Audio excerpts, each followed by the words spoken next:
Bridge financing? What the heck is bridge financing?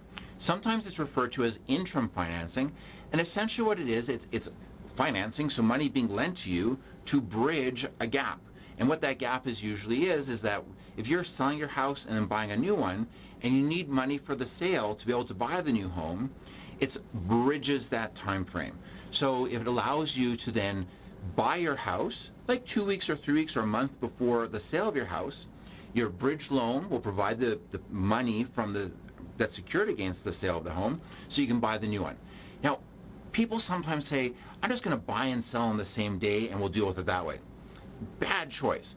Even if you are buying the day after you sell, so you're homeless for a day, there are times where, and this maybe happens 10 or 15% of the time, where the funds don't come into the next business day. And if we don't have the funds from the sale of your home, you can say, well, I'm not giving possession to the buyers if they don't get it. That might encourage them to get the funds, but sometimes there's logistical issues where the banks just don't fund the money on time.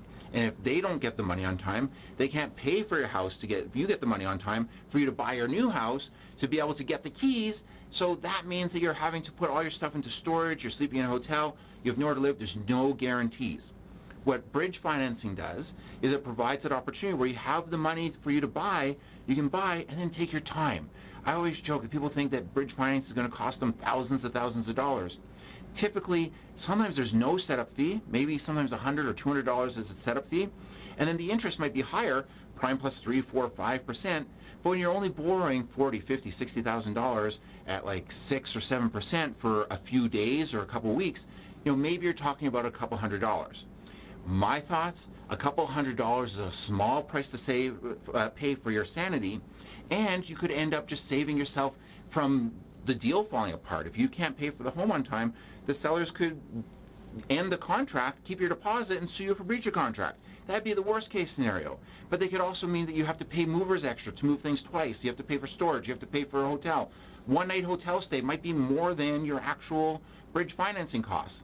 So really do your research and find it out beforehand, because it can save all kinds of headaches for you, and really make sure that you get your home so that you're not running into stress on the day of possession of your property, so you can have that experience of loving your new home from start to finish.